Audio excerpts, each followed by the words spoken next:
Hello everyone, welcome to our channel. ఈరోజు కథ. రఘురామ్ గారు చాలా మంచి వ్యక్తి. ఆయనకి సిటీలో ఒక మంచి ఉద్యోగం, దానితో పాటు ఒక సొంత ఇల్లు ఉన్నాయి. ఊళ్ళో ఆయనకి 2 ఎకరాల పొలం, ఊళ్ళో ఒక చిన్న సొంత ఇల్లు ఉన్నాయి. ఆయన తల్లిదండ్రులు ఆయనకి ఊర్వశినిచ్చి వివాహం జరిపించి రఘురామ్ గారి పెళ్ళైన సంవత్సరంలోనే అమ్మా నాన్నలిద్దరూ అనారోగ్య కారణాలతో కాలం చేశారు. ఆ తర్వాత అమ్మా నాన్నలు ఉన్నంత వరకు ఆ పల్లెటూరులోనే ఉన్నటువంటి రఘురామ్ గారు రోజు టౌన్కి అప్ అండ్ డౌన్ చేసుకునేవాడు. ఆ తర్వాత తల్లిదండ్రులు పోయిన బాధ, వాళ్ళ జ్ఞాపకాలతో అక్కడ ఉండలేక భార్యని తీసుకొని సిటీలో ఇల్లు కొనుక్కొని కాపురం ఇక్కడికి తెచ్చేసుకున్నాడు. ఆ తరువాత 1 సంవత్సరం పాటు కాపురం ఎంతో ఆనందంగా సాగిపోయింది. ఆ తరువాత ఊర్వశిలో నుండి ఒక్కొక్క గుణాలు బయటికి రావటం మొదలయ్యాయి. మనిషికి విపరీతమైన పొగరు, అహంకారం, గర్వం, అందగత్తెననే మెడిసిపాటు ఊర్వశికి ఎక్కువ. రఘురామ్ గారు చూడటానికి చామన ఛాయలో మనిషి, హైటు వెయిటు పర్సనాలిటీ బాగున్న, మనసు బంగారమైన మనిషి. అంత అందగాడేమీ కాదాయన, మామూలుగా ఉంటాడు.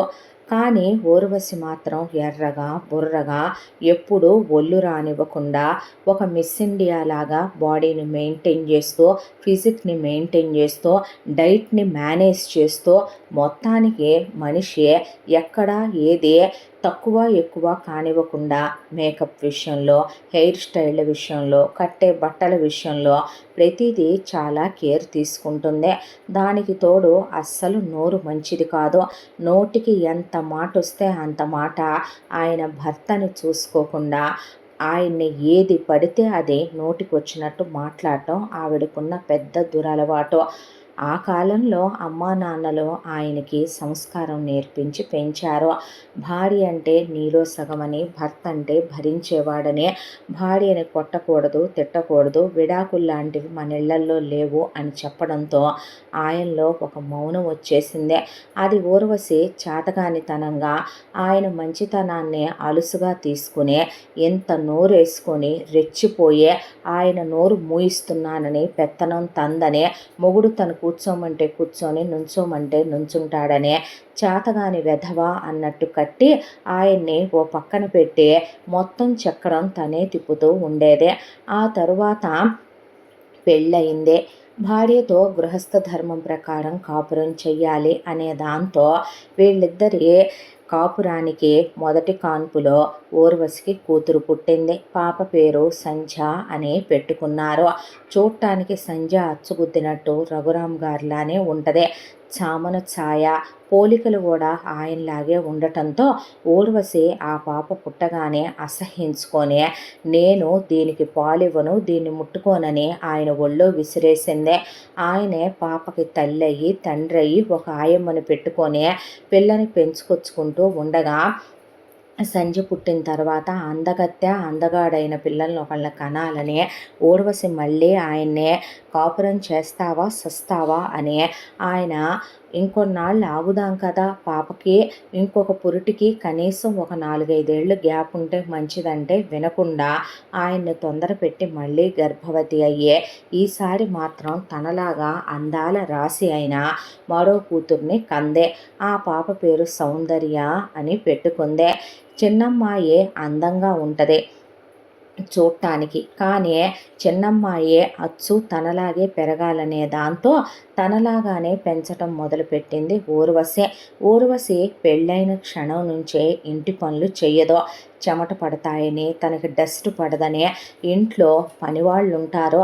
బట్టలకి మిషన్ ఉన్నప్పటికీ ఐరన్ లేనిది బట్టలు అసలు వాడదు. కాబట్టి ఇంట్లో 3-4 పని మనుషుల్ని పెట్టుకొని పనులు చేయించుకోవటం అలవాటు ఊర్వశికి. రఘురామ్ గారికి తన పనులు తనే చేసుకోవటం ఆ తర్వాత పెద్దమ్మాయి సంధ్య కూడా ఆయన వంట చేస్తూ రామ్మ అనే ఇంటి పని, వంట పని, ఒక ఆడపిల్లకి తల్లి నేర్పించాల్సిన లక్షణాలన్నీ తండ్రిగా ఆయనే నేర్పిస్తూ పెంచుకునేవాడు. చిన్న కూతుర్ని అహంకారిగా, గర్వపోతుగా, కాలు కింద పెట్టనివ్వకుండా ఏసీ గదుల్లో తనలాగే ఖరీదైన బట్టలు, ఖరీదైన నగలు, ఖరీదైన మేకప్ సామాగ్రికి అలవాటు చేసే అహంకారిగా పెంచడం మొదలుపెట్టింది ఊర్వశి. చిన్నప్పటి నుంచి పెద్దమ్మాయిని అసలు పలకరించదు. అమ్మ అన్న మొహం పక్కకి తిప్పుకొని వెళ్ళిపోద్ది. తల్లే అలా వివక్షతో చూస్తోందంటే చెల్లెలు ఇంకా వివక్షతో చూడదా మరి? చెల్లెలు కూడా అక్క అని పిలవటం కానీ, అక్కతో ఆడుకోవడం కానీ అలాంటివి చేసేది కాదు. నువ్వు చండాలంగా ఉంటావు, నువ్వు నల్లగా ఉంటావు, నువ్వు అసహ్యంగా ఉంటావు, ఆ సంధ్య అనే పేరు మీ నాన్న ఏమంటా పెట్టాడో కానీ నువ్వు ఆ సంధ్యా చీకటిలాగానే ఉంటావు. చీ, నిన్ను అక్క అని చెప్పాలంటేనే నాకు రోత పుడుతోంది. నీతో పాటు నేను కలిసి చదువుకోను, నువ్వు వెళ్ళే స్కూల్కి నేను వెళ్ళను. అమ్మా, నన్ను వేరే స్కూల్లో వెయ్యవా అని అడిగేసరికి రఘురామ్తో పోరాడి ఊర్వశి పెద్దమ్మాయిని చిన్నమ్మాయి చదివే స్కూల్లో కాకుండా చిన్న స్కూల్లో వేయించింది. అలా చిన్నమ్మాయి ఖరీదైన ఏసీ స్కూల్కి, పెద్దమ్మాయి ఒక సాదాసీదా కాన్వెంట్కి వెళ్ళటం మొదలుపెట్టారు. పిల్లలకి బట్టలు కొనేటప్పుడు చిన్నమ్మాయికి మొత్తం షాపింగ్ అయిపోయే బట్టలు, చెప్పులు కావలసినవన్నీ కొన్నాక అప్పుడు మిగిలిన డబ్బులతో పెద్దమ్మాయికి సర్ది కొనాల్సి వచ్చేది ఆయన. ఇలాగే పిల్లలు పెరిగి పెద్దవాళ్ళవుతూ చివరికి చిన్నమ్మాయికి గ్రాండ్గా ఓణీల ఫంక్షను, చిన్నమ్మాయికి గ్రాండ్గా పుష్పవతి ఫంక్షన్లు చేసుకుంది ఊర్వశి. పెద్దమ్మాయికి ఓణీల ఫంక్షన్ లాంటివే నాకు ఇష్టం లేదని తీసి పడేయించింది.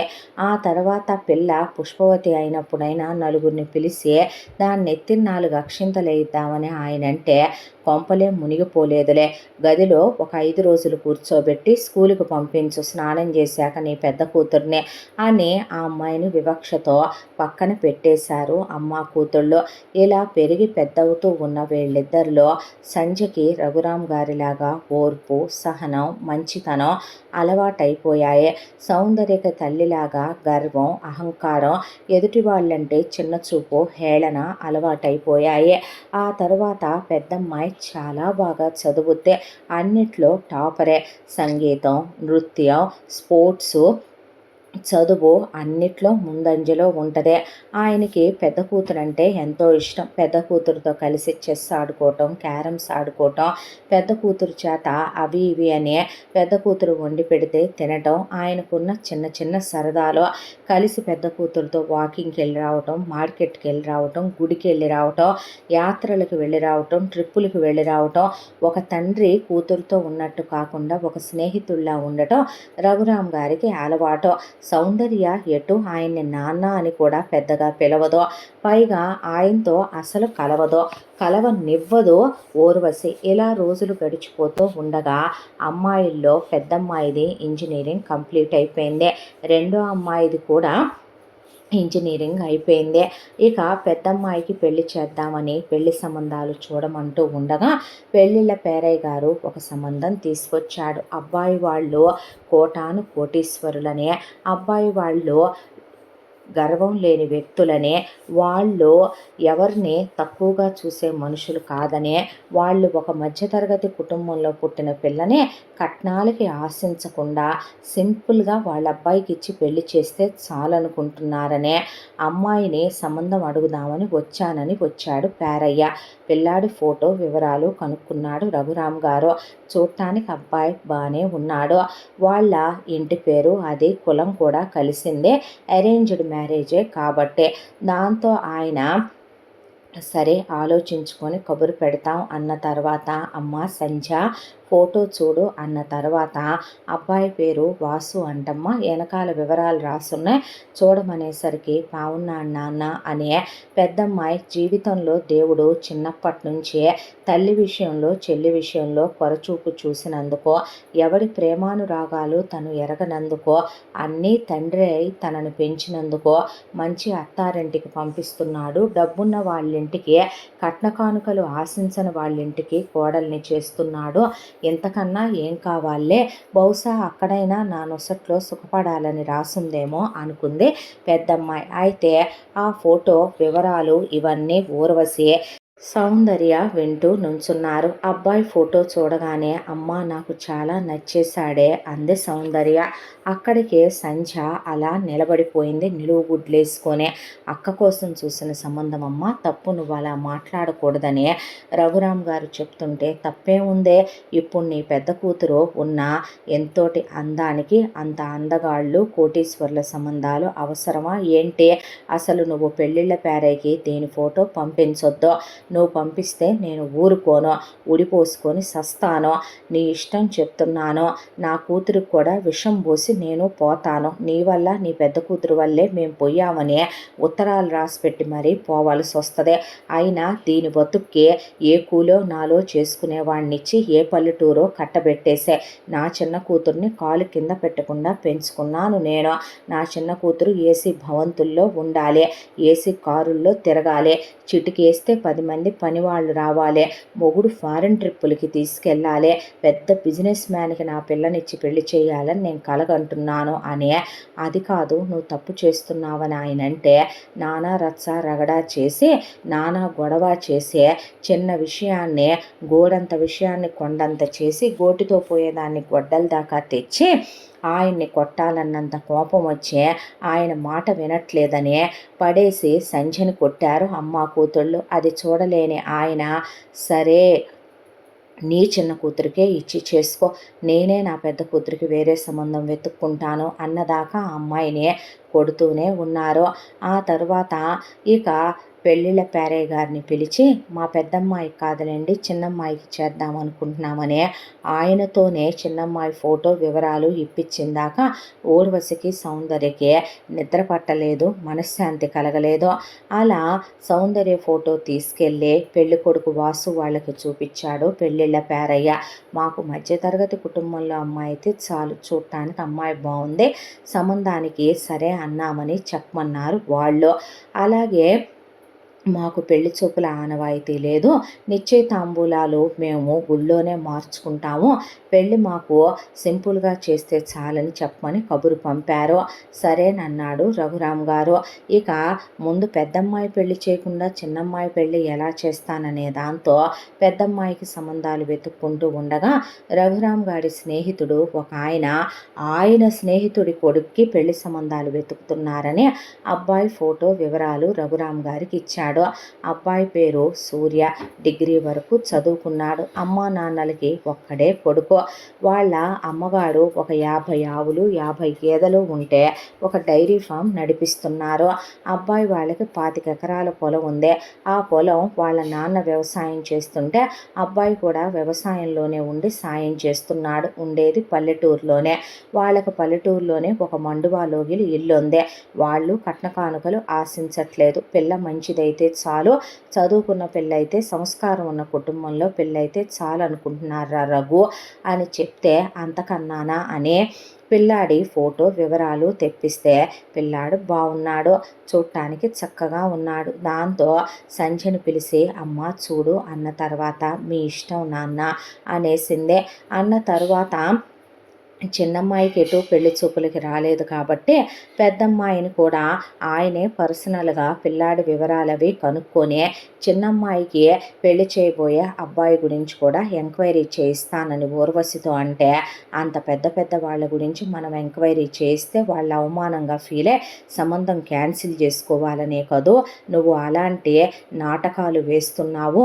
నీ పెద్ద కూతురికి ఆ సంబంధం నేను వద్దన్నాననే కదూ అసలు అంత పెద్ద పెద్ద వాళ్ళనే కోటీశ్వరుల్ని మనం ఎంక్వైరీలు చేయించేంతటి వాళ్ళమా? ఆ విషయం వాళ్ళకి తెలిస్తే రేపు మన ముఖాన ఉమ్ముతారో, మన పిల్లని ఏమనుకుంటారో, మనం నేలబారు మనుషులు అనుకోరా అనేసరికి ఆయన వదిలేసి పెద్ద కూతురు విషయం వరకు కనుక్కున్నాడు. ఆ తరువాత ముందు అనుకున్న ప్రకారమే పెద్దమ్మాయి వాళ్ళకు కూడా వెళ్ళి వాళ్ళ ఊర్లోనే నిశ్చయితాంబూలాలు మార్చుకొని వచ్చిన తర్వాత పెళ్లి ముహూర్తం పెట్టించుకొచ్చాడు. ముందు రోజున పెద్దమ్మాయికి సంధ్యకి సూర్యతో పెళ్ళి, రెండో రోజున సౌందర్యకి వాసుతో పెళ్ళని నిశ్చితార్థాలు అయిపోయాయి. ఆ తరువాత ఇక పెద్దమ్మాయి విషయానికి వస్తే వాళ్ళు వాళ్ళ కోడలికి ఏవో పెట్టుకున్నారు. రెండో అమ్మాయి గురించి ఊర్వశి అసలు ఆయనతో ఏమీ చెప్పలేదు. ఆ తరువాత పెద్దమ్మాయే పెళ్లి గురించి శుభలేఖలు అవి పంచుతున్నప్పుడు పెద్ద పెద్దగా నవ్వుతూ హేళన చేస్తూ ఒకవైపున ఊర్వశి, నీ బతుక్కి తగ్గ సంబంధమే వచ్చిందిలే, మట్టి పిసుక్కునేవాడు మొగుడుగా వచ్చాడు, నా చిన్న కూతురులాగా నువ్వు పెట్టి పుట్టావా ఏంటే అనేసరికి, వెళ్ళవే వెళ్ళు, ఇంజనీరింగ్ చదువుకున్నానని అహంకారం పొగరు కదా నీకు, చివరికి నీ మొగుడు పొలం వెళ్ళి మట్టి పిసుక్కుంటుంటే నువ్వు ఇంట్లో పేడ ముద్దలతో పిడకలు చేస్తూ కూర్చో, నీ అత్త ఇంటి పని వంట పని పని మనిషికి బదులు నీతోనే చేయిస్తుంది, నీ మామ కట్నాలు తేలేదని దెప్పటం మొదలు పెడతాడు, పెళ్ళైన 2 ఏళ్లలోనే నలుగురిని కనిస్తారులే నీతో, అప్పుడు కానీ నీ బులపాటం తీరదనే సౌందర్య సంధ్యతో అనేపాటికి సంధ్య బాధపడింది. సంధ్యకి డైరీ రాసే అలవాటు ఉంది. ఆ తర్వాత కూర్చొని బాధపడుతూ డైరీ రాసుకుంది. నా ప్రాప్తం ఇంతే అనుకునే ఆ తర్వాత సంధ్యకి సూర్యతో పెళ్లి జరిగిపోయింది. అప్పగింతలిచ్చి రఘురాం గారు సంధ్యని అత్తారింటికి పంపించేశాడు. ఆ నెక్స్ట్ డేనే సౌందర్యకి వాసుతో పెళ్ళి. సంధ్య పెళ్ళై అత్తారింటికి వెళ్ళింది కాబట్టి చిన్నమ్మాయి పెళ్ళికి రాలేదు. దానికి తోడు చెల్లెలికి తను ఎదురుపడ్డా తన పెళ్లిలో తను ఉన్నా ఊరుకోనని చెప్పింది చెల్లెలు. అమ్మ అసలు తను రావద్దని చెప్పింది.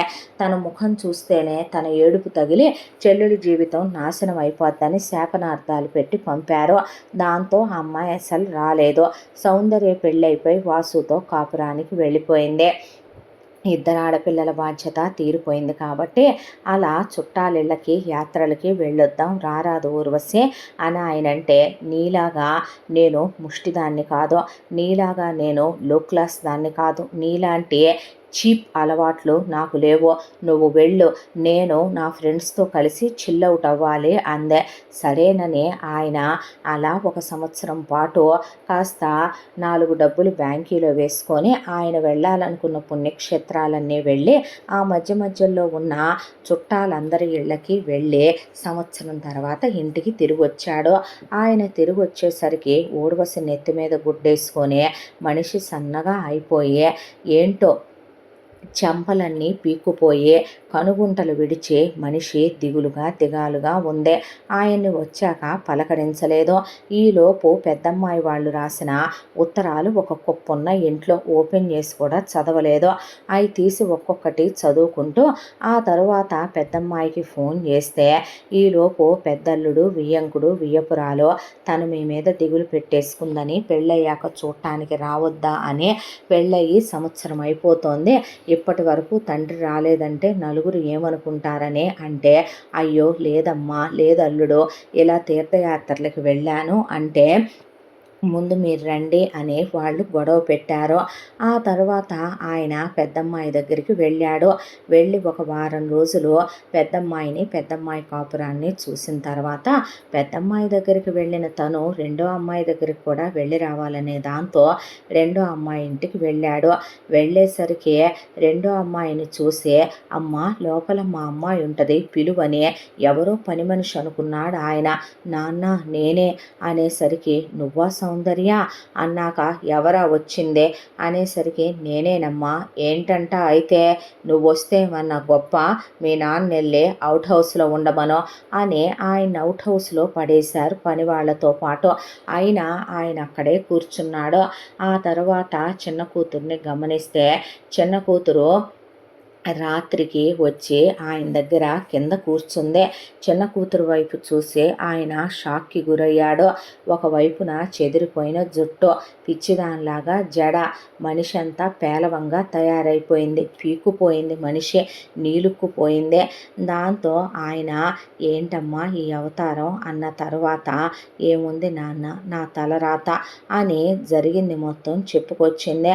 అదంతా విన్న ఆయన, మరిప్పుడు ఎలా ఉన్నావమ్మా అని అడిగితే, కడుపుతో ఉన్నాను నాన్న, ఆ విషయమే చెప్దామని వచ్చాను. ఉంటావా నాన్న? వద్దులే అమ్మా, నేను రావటమే మీ అత్తగారు భారంగా అనుకుందే. నేను రేపు పొద్దుటే వెళ్ళిపోతాను. సరే నాన్న అని నువ్వు వెళ్ళేటప్పుడు నాకేమైనా నీ దగ్గర ఒక 1000 రూపాయలుంటే ఇచ్చెళ్తావా నాన్న? ఏమైనా తినాలనిపిస్తే తింటానంటే ఒక 5,000 చేతిలో పెట్టాడు ఆయన. ఆ తర్వాత అక్క ఎలా ఉంది నాన్న అని అడిగితే, మీ అక్కకి ఏమైందమ్మా, మీ బావ బంగారం లాంటివాడో, మీ అక్కని దేవతలా చూసుకుంటున్నాడో, మీ అక్క ఎంత సంతోషంగా ఉందో చెప్పటానికి నాకు నోట మాట రావటం లేదో. వాళ్ళ అత్తగారు మీ అక్క సిటీలో పుట్టి పెరిగిన పిల్ల అని ఒక్క చిన్న పని కూడా చేయించదు. వాళ్ళ ఇంట్లో పని వాళ్ళు ఉన్నారు. మీ అక్క వాళ్ళది పెద్ద మండువాలోగిలి ఇల్లు. హాల్లో పెద్ద టీవీ, సోఫా సెట్లు, పెద్ద సైడ్ బై సైడ్ డోర్ ఫ్రిడ్జులు, ఆ తర్వాత బెడ్రూముల్లో ఏసీలు, ఫ్రిడ్జులు, పెద్ద పెద్ద డబుల్ కాట్ మంచాలు, టీవీలు అన్నీ ఉన్నాయి వాళ్ళింట్లో. పనోళ్ళు ఉంటారు. అక్క చిన్న పని కూడా చెయ్యదు. పొద్దున్నే లేవంగానే వాళ్ళ అత్తగారు స్నానం చేయమనమని కూర్చున్నాక ఆవిడ పూజ చేసి అక్కకు పొట్టు పెట్టి దండం పెట్టుకోమంటదే. ఆ తర్వాత పెద్ద గ్లాసుడు పాలు ఇంత మేగడ వేసి అక్కని తాగమనమని, ఆ తర్వాత అక్కకి ఓ 4-5 రకాల టిఫిన్లు చేసే నోట్లో కుక్కి కుక్కి పెడతాడు మీ బావ. ఆ తర్వాత వాళ్ళ మామగారు అవని ఇవని తీసుకొస్తూ ఉంటాడు. రోజు 4 రకాల నాన్ వెజ్లు, 4 రకాల వెజ్జులతో మీ అక్క భోజనం చెయ్యంది ఊరుకోరు వాళ్ళు. ఒళ్ళొస్తుంది అత్తయ్య అనే మీ అక్క అంటే గోముగా, సరే మీ ఆయనకి క్యారేజీ తీసుకొని పొలం దాకా వెళ్ళిరమ్మా అని మీ అక్కనే మీ బావతో సరదాగా సరసంగా ఉంటానికని వాళ్ళ అమ్మలా అర్థం చేసుకుంటుంది మీ అక్కనే. అలా వాళ్ళ అత్తగారు పొలానికి పంపించుద్దే. మీ బావ మీ అక్క చాలా సరసంగా సఖ్యంగా ఉన్నారు. మగవాణ్ణి తండ్రిని ఇంతకన్నా నేనేం చెప్పలేను. పెళ్ళయింది మొన్నే కాబట్టి ఒక 4-5 ఏళ్ళు పిల్లలు వద్దు, ఇద్దరం సరదాగా గడుపుదాం అన్నాడంట మీ బావ. మీ బావ డిగ్రీయే చదివాడు, మీ అక్క బీటెక్ చదివిందనే, ఎక్కువ చదువుకున్నా గర్వం లేకుండా తన్ను పెళ్లి చేసుకుందనే. చాలా ఇష్టం మీ బావకి మీ అక్క అంటే. మీ అక్కకి ఇక ఇంట్లో డ్రెస్సులు వేసుకోవచ్చు, చీరలు కట్టుకోవచ్చు. అది మొదటి నుంచే ఆ డ్రెస్సులు చీరలకి మించి నీలాగా మినీలు, స్కర్ట్లు, మిడ్డీలు, బికినీలు వాడదు కదమ్మా. కాబట్టి వాళ్ళింట్లో ఒకటిగా కలిసిపోయిందే. మీ బావ మీ అక్కని హనీమూన్కని డార్జిలింగు, కాశ్మీరు, కొడైకెనాలు, కులుమనాలి, ఆగ్రా ఇలా ఇవన్నీ తిప్పుకొని తీసుకొచ్చాడంట ఈ సంవత్సర కాలంగా. అక్క నావెల్స్ చదువుకుంటుంది, మీ బావ లైబ్రరీ నుంచి తెచ్చిస్తాడు. సంతోషంగా ఉన్నారు. చక్కగా పగలంతా వాళ్ళ నాన్నే పనులన్నీ చేస్తాడు. మీ బావ పై ఎత్తున చూసుకోవటమే. మీ అక్కని తీసుకొని వాళ్ళ కారు ఉందే, మీ బావకు బైకులు ఉన్నాయి. చక్కగా సినిమాలకి, షికార్లకి, షాపింగులకి, సిటీకి వెళ్ళొస్తూ ఉంటారు. వాళ్ళ అత్తగారు డైరీ ఫామ్ నడిపిస్తుంది. మీ అక్క చేత ఇంత పని కూడా చేయించదు. మీ బావ అసలు మీ అక్క కాళ్ళు ఎత్తడం, నోట్లో పెట్టడం, గోరింటాకు పెట్టడం, తల్లో పూలు పెట్టడం, రాత్రి 8 అవ్వంగానే తలుపులు మూసేస్తాడు మీ అక్కను లోపలికి తీసుకెళ్ళే. అంత సరదాగా అంత సఖ్యంగా ఉంటారు. అత్తగారే అమ్మలా, మామగారే నాన్నలా చూసుకుంటున్నారు. దాని జీవితానికి ఏమైందిలే అమ్మ. ఆ రోజు కూడా దానికి వచ్చిన సంబంధం నువ్వు లాక్కుపోయావా, ఎంతోటి ఘనమైన సంబంధం, పాపం దానికే తప్పిపోయిందన్న మాటే. కానీ వాళ్ళ అత్తగారు వాళ్ళు దానికి నిశ్చితార్థం రోజున నెక్లెస్, గాజులు, ఉంగరం, కమ్మలు పెట్టారు, పట్టు చీర పెట్టారు. ఆ తర్వాత పెళ్ళికి వాళ్ళ అత్తగారు అక్కకి 25 పట్టు చీరలు కొందే. ఆవిడకి 7 వారాల నగలు పెట్టారంట. నేనేం చేసుకుంటానని అక్కయ్యకి అవన్నీ ఒళ్ళో పెట్టింది వాళ్ళ అత్తగారు. దానికి తోడు అక్కకి కట్టుకునే బట్టల దగ్గర నుంచి అన్నీ వాళ్లే పెట్టుకొని పెళ్లి ఖర్చులు కూడా నన్ను రూపాయి పెట్టుకోనివ్వలేదు. మీ అమ్మ రాలేదుగా కన్యాదానం చేసేటప్పుడు, నేను పెద్దమ్మ పెదనాన్న చేత చేయించుకోవాల్సి వచ్చిందిగా. ఆ తర్వాత ఇక అక్కయ్య విషయంలో నేను ఇప్పుడు దాకా అక్కయ్యకి రూపాయి కూడా ఇచ్చింది ఏమీ లేదమ్మా. చిన్నప్పటి నుంచే కష్టాలు పడ్డందుకో ఏమో కానీ, నువ్వు మీ అమ్మ దాన్ని నరకాలు పెట్టినందుకో ఏమో కానీ, దేవుడు దాని జీవితాన్ని సంతోషంగా చూశాడు. దేవుడు లాంటి భర్త, అమ్మా నాన్నల లాంటి అత్తమామలు, కోవెల లాంటి ఇల్లు, పెద్ద మండువాలోగిలి ఇల్లు. ఏం తక్కువ దానికి? ఎకరం 50 లక్షలు చేసి 25 ఎకరాలు పొలం ఉంది మీ బావకి. ఇంకా పొలాలు కొంటూనే ఉన్నారు. వాళ్ళత్త స్త్రీధనం అంతా కూడా మీ బావకేనంట. దానికి తోడు ఒక్కడే కొడుకు, ఆడపడుచుల పోరు, తోడు కోడళ్ల పోరు లేదో. మీ అక్క నీల పని మనిషి కాదమ్మా, మహారాణి వాళ్ళకే అనేసి, సరేలేమ్మా నేను పొద్దున్నే వెళతాను, నువ్వు వెళ్ళు అన్నాక వెళ్ళిపోయి అలా కూర్చొని ఆలోచనలో పడిపోయింది సౌందర్య.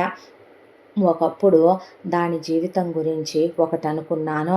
బూమరాంగ్ లాంటిది జీవితం, వైస్ వర్సా అంటారు. అందుకేనేమో మనది మనకే తిరిగి వస్తుందని నాన్న చెప్పినట్టుగా లేకుండా గుణపాఠం లాగానే ఇప్పుడు నాకు చెప్పాడు అనుకుంది. ఆ తర్వాత ఆయన ఇంటికి వచ్చి భార్య వైపు చూస్తే ఎందుకా ఇది నెత్తి మీద గుడ్డేసుకుందని ఆయనకు అప్పుడు అర్థమైందే. మాట పలుకు లేదో. వివరాల్లోకి వెళ్ళి కనుక్కుంటే వియ్యాల వారింటికి వెళ్ళి ఊర్వశి వాళ్లతో తిట్లు తిట్టించుకొని తన్నులు తన్నించుకొని వచ్చిన షాకులో అలా ఉండిపోయిందని ఆయనకు అర్థమైంది. ఆయన ఏమీ మాట్లాడలేదు.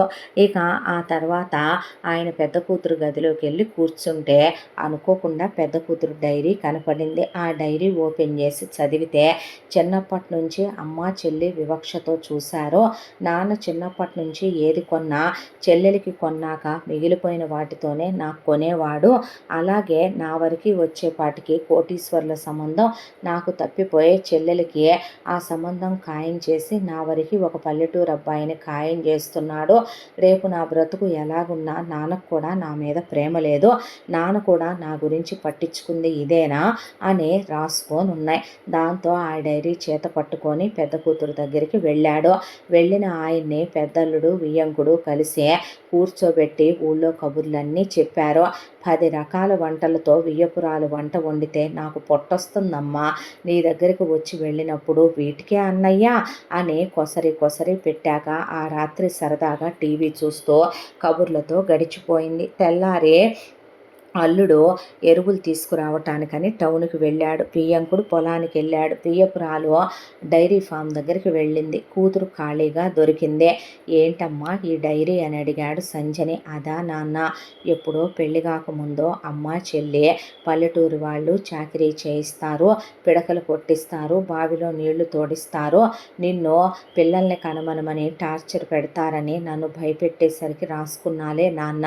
పెళ్ళైన తర్వాత అత్తమామలు అమ్మా నాన్నల్లా ఆయన దేవుళ్ళ స్నేహితుళ్ళ చూసుకుంటుంటే నాకు అప్పుడు తెలిసింది నాన్న అన్న తర్వాత, ఇంతకీ చెల్లెలు ఎలా ఉంది నాన్న అంటే, దాని దగ్గరికి వెళ్ళే నీ దగ్గరికి వస్తున్నానమ్మా అన్న తర్వాత, ఏ నాన్న సంతోషంగా ఉందా?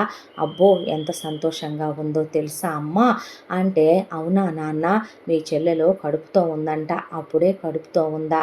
మరి సంవత్సరమేగా నాన్న పెళ్ళయ్యే అంటే, నీకో విషయం చెప్తానమ్మా, మీ అమ్మ అహంకారంతో ఆ వాసు వాళ్ళ సంబంధం నీకు కాదన్నా నేనెత్తిన పాలే పోసిందే. నేను సూర్య వాళ్ళ గురించి అన్నీ స్వయంగా ఎంక్వైరీ చేసుకున్నాను.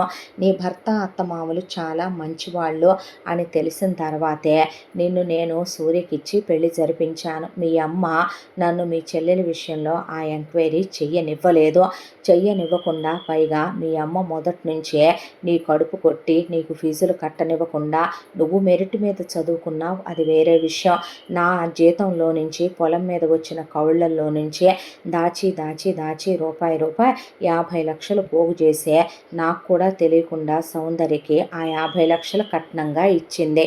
దానితో పాటు మీ అమ్మకి స్త్రీధనంగా ఇచ్చిన స్థలం ఒకటి ఉంది, అది మీ చెల్లెలు సౌందర్యకే ఇచ్చేసింది. మీ అమ్మ క్యాష్ రూపంలో ఇచ్చిన వాళ్ళు పోనీ సౌందర్య పేరు మీద వేసిన వేరే విషయం, వాళ్ళ అత్తగారి చేతిలో పోసేసింది మీ అమ్మ ఆ డబ్బుల్నే.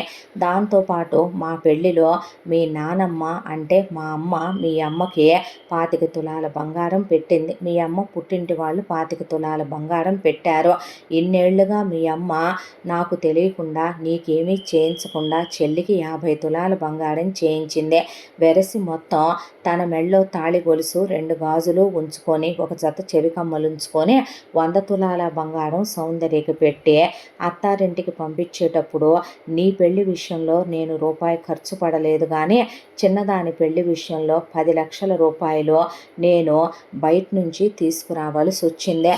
తీసుకొచ్చి మరి ఆ 10 లక్షల రూపాయలు నేను తర్వాత కడతానులే అని చెప్పి నా స్నేహితుడి దగ్గర చేబొదులు తెచ్చానమ్మా. ఆ 10 లక్షలతో లాంఛనాలు, ఆడపడుచు కట్నాలు, అవి ఇవి అల్లుడికి పెట్టాల్సిన బంగారాలు అని పెట్టి మరీ పంపించింది. నిజానికి వాళ్ళు స్వార్థపరులు, వాళ్ళు అస్సలు మంచోళ్ళు కాదమ్మా. చిన్నదాని బ్రతుకు పని మనిషి కన్నా హీనంగా ఉంది ఆ ఇంట్లో. వాళ్ళ పుట్టుపూర్వత్తరాల్లోకి వెళ్ళి నేను తెలుసుకున్న విషయం ఏంటంటే, సౌందర్య వాళ్ళ మామ చాలా గర్వపోతు, అహంకారి, డబ్బులున్నాయి, వ్యాపారాలున్నాయి.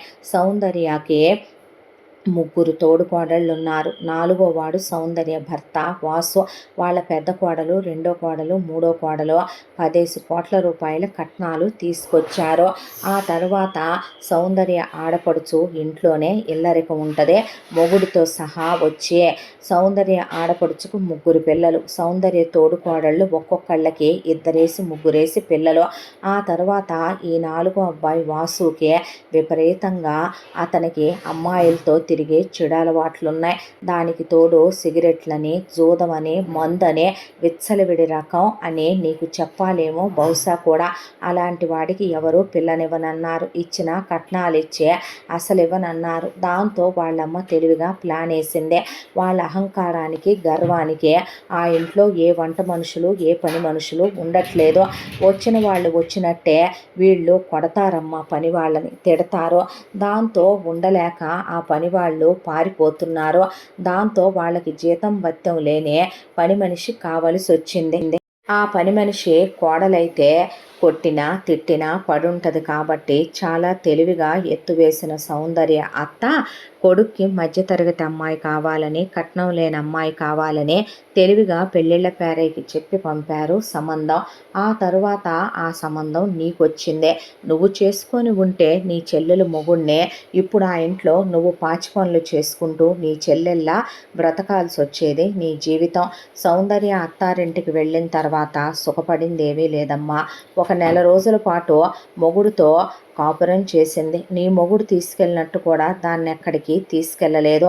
అది ఎక్కడికి వెళ్ళకూడదు. వెళితే ఇంట్లో పాచి పనులు ఎవరు చేస్తారో. ఆ తర్వాత వాళ్ళు పనులు చేయమంటే నీ చెల్లెలు ఎదురు తిరిగితే నీ చెల్లెల్ని బెల్టులతోనే కొట్టారా, కారమే కొట్టారా, రొట్టెల కర్రలతోనే కొట్టారా, మొత్తానికి మీ చెల్లెల్ని ఒక లైన్లోకి తీసుకొచ్చేసింది వాళ్ళత్త. ఆ తర్వాత మీ అమ్మ ఇవన్నీ తెలుసుకొని అడగటానికి వెళితే మీ అమ్మని తిట్టి కొట్టి గెంటేయించారంట. ఆ తర్వాత సౌందర్య మొగుడికి ఉన్న వ్యసనాలన్నీ బయటపడ్డాయి. సౌందర్యని ఇంట్లో పని మనిషిని చేసేశారు, పిల్లలకు ఆయాని చేసేశారు, వంట మనిషిని చేసేశారు. వాళ్ళిల్లు 3 అంతస్తులమ్మ.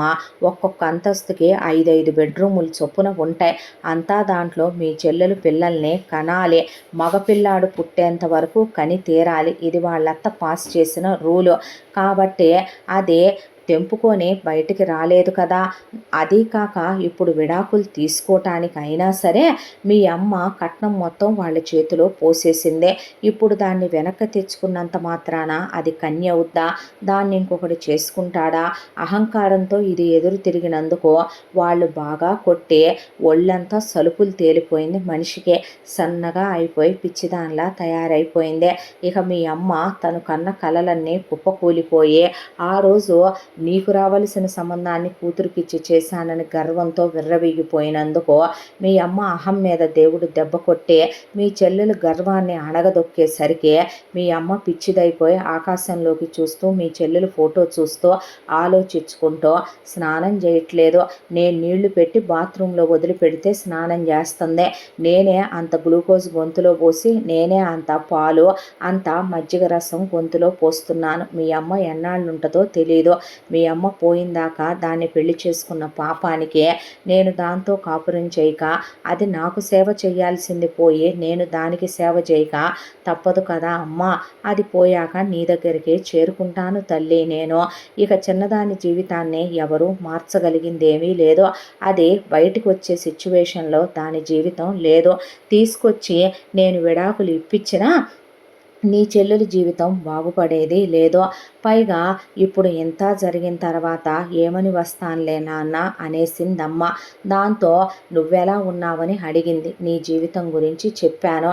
ఎందుకు నాన్న దానికి అవన్నీ చెప్పి బాధ పెట్టడం, ఫోన్ చేద్దాం అనుకున్నాను నాన్న. అమ్మకి ఫోన్ చేశాను, ఎత్తలేదో. ఉత్తరాలు రాశాను, జాబుకి జవాబు లేదో. చెల్లికి ఫోన్ చేస్తే దానికి నేను నచ్చనగా మొగుడుతో సంతోషంగా ఆనందంగా ఉందేమోలే, నేను చేస్తే దరిద్రాన్నని తిట్టుద్దని భయం వేసి చెయ్యలేదు నాన్న. అంతా దానికి నీ గురించి చెప్పినప్పుడు నీకు దాని గురించి కూడా చెప్పాలి కదమ్మా. దాంతో అహంకారంతో గర్వంతో అది నీ జీవితాన్ని చిన్నప్పటి నుంచి చిన్నాభిన్నం చేసినందుకు అనుభవించాల్సిన నరకాలు దానికి ఈ రోజు నుంచి మొదలయ్యాయి. ఎందుకులే నాన్న అలాంటి మాటలు, ఎందుకే ఉందమ్మా. చిన్నప్పటి నుంచి నిన్ను నన్ను ఎప్పుడైనా మీ చెల్లి మీ అమ్మ మనుషులుగా చూశారా? కడుపు నిండా తిండి తిన్నిచ్చారా?